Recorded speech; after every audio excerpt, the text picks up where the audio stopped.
હાસ્ય ન આવરે વરસાદ. લેખક રતિલાલ બોરીસાગર. મોસમનો પહેલો વરસાદ પડ્યો તે દિવસે એક મિત્ર હાથમાં છત્રી હોવા છતાં પલળતા પલળતા આવ્યા. મેં પૂછ્યું, છત્રી છે છતાં કેમ પલળ્યા? મોસમની પહેલી વર્ષામાં અમી છાંટણા ઝીલ્યા કે શું? શું અમી છાંટણા? ધૂળ ને ઢેફા! આટલો જોરથી વરસાદ પડે છે એને તમે અમી છાંટણા કહો છો? અને આ છત્રાઓ? મિત્રે ગુસ્સામાં છત્રીનું પુલ્લિંગીકરણ કરતાં કહ્યું, ગમે ત્યારે દગો દેવાના. જુઓ ને, ઘેરથી નીકળ્યો ત્યારે છત્રી સાજી સમી હતી, મજાની ખુલ્લી હતી, પણ ઘેરથી થોડેક સુધી આવ્યો ને કાગડો થઈ ગઈ. કોઓપરેટિવ બેન્કોની જેમ એણે હાથ ઊંચા કરી દીધા. જુઓ ને, કેટલું બધું પલળી જવાયું. મને તો હાલતા શરદી થઈ જાય છે. આટલું કહી પોતાના કથનની સાબિતી રૂપે એમણે બે ચાર છીંકો પણ ખાઈ નાખી. માણસ ખરેખર વિચિત્ર પ્રાણી છે. ઉનાળાના ધોધમાર ગરમીના દિવસોમાં માણસ હૃદયથી વરસાદને ઝંખે છે, પણ જેવો વરસાદ આવ્યો કે માણસ નામનું આ વિચિત્ર પ્રાણી કકળાટ કરી મૂકે છે. મેં ક્યાંક વાંચેલી વાત યાદ આવે છે. લાંબા સમય પછી એક દંપતીનું મિલન થયું. પેલીને એમ કે પેલો શુંય કહેશે.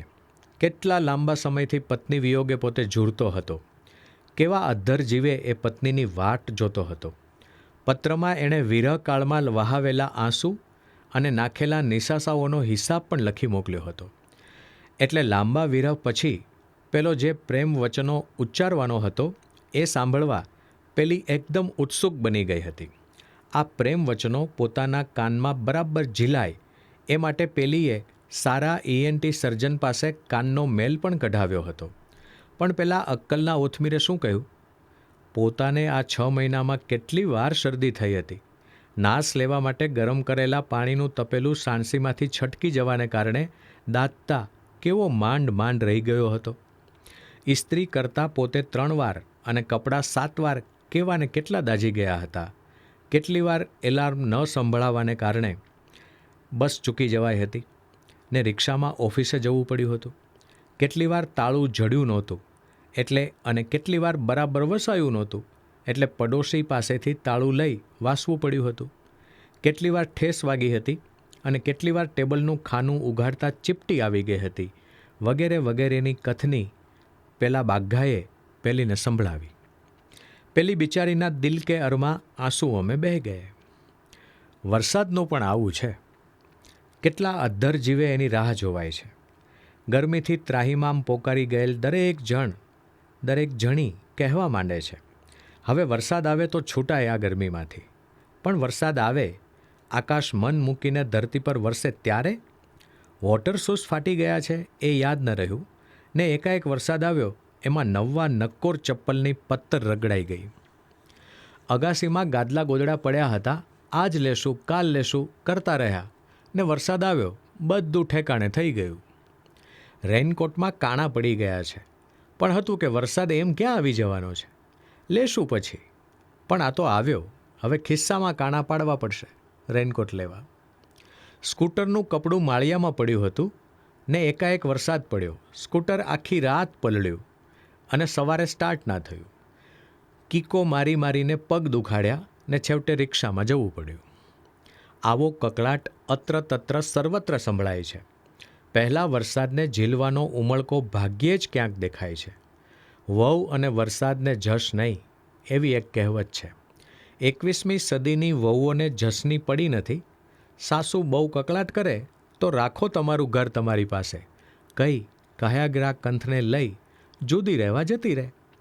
પણ 21મી સદીમાં હસબન્ડો બિચારા ખૂબ ભીંસમાં આવી ગયા છે. એટલે હવે વર ને વરસાદને જશ નહીં એવી નવી કહેવત પ્રચલિત કરવાની જરૂર છે. રજાને દિવસે સુવર બિચારો શાંતિથી પથારીમાં પડ્યો રહે તો સુવહુ કહેશે, હવે જરા ઉઠીને પરવારો તો કપડાં બપડા ધોવાય ને અમારો છુટકારો થાય. પેલો બિચારો વહેલો ઉઠીને પરવારવા માંડે તો કહેશે, વહેલા ઉઠીને આડા આવો છો એના કરતાં પડ્યા રહો તો સારું રહે. આજે રજાના દિવસે તો તમારા કામ જાતે કરી લો તો એટલી તો શાંતિ. પહેલાં અણઘડથી જાતે કામ કરવાના ટેન્શનમાં બ્રશ પર પેસ્ટ વધુ નીકળી જાય ને પેસ્ટ વેસ્ટમાં જાય. ચા જાતે બનાવવા જતાં ઉભરાઈ જાય કે છાજલી પરથી કપ રકાબી લેવા જતાં કપ પણ રકાબીથી કંટાળી નીચે પડતું મૂકે ને ફૂટી જાય, ચા જાતે ગાળવા જતાં અડધી પ્લેટફોર્મ પર ઢોળાઈ જાય, આ બધું જો થાય ને મોટાભાગે થાય જ તો પહેલાં પર તૂટી પડે. આ જાતે કામ કરો છો એમાં ઉલટા 5 કામ વધારો છો. જૂના જમાનાની સાસુ વહુને કહેતી હતી કે માએ કશું શીખ્યું નથી એટલે અમારે ભોગવવાનું. નવા જમાનાની વહુઓ વરને સંભળાવે છે માએ કશું શીખ્યું હોય તો આવડે ને, હવે અમારે ભોગવવાનું જિંદગીભર. વરસાદનું પણ આવું છે. ન આવે તો કહેશે આવતો નથી, આવે તો કહેશે બંધ રહેતો નથી. ટૂંકમાં વર અને વરસાદને જશ નહીં. જેમને વરસાદ માણવો ગમે છે તેવા બાળકો પાસેથી વરસાદ માણવાની તક ઝૂંટવી લેવામાં આવી છે. મારો પૌત્ર ઈશાન 6-7 વર્ષનો હતો ત્યારે એકવાર પહેલો વરસાદ પડ્યો એટલે એ બારીમાંથી અત્યંત મુગ્ધ નજરે વરસાદ જોઈ રહ્યો હતો. એને તો નીચે પલળવા જવું હતું પણ નિશાળનું લેસન બાકી હતું એટલે વરસાદ જોવા માંડ 5 મિનિટની રજા મળી હતી. લેસન પત્યું ને વળી એ વરસાદ જોવા બારીએ ગયો કે એની મમ્મીએ બૂમ પાડી, નિશાળનો ટાઈમ થવા આવ્યો છે, તૈયાર થઈ જા. પૌત્રે મને પૂછ્યું, દાદાજી આ વરસાદ કોણે બનાવ્યો હશે? મેં કહ્યું ભગવાને.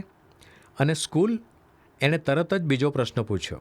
હું કંઈ પણ ઉત્તર આપું એ પહેલાં એણે કહ્યું, સ્કૂલ ભગવાને તો નહીં જ બનાવી હોય.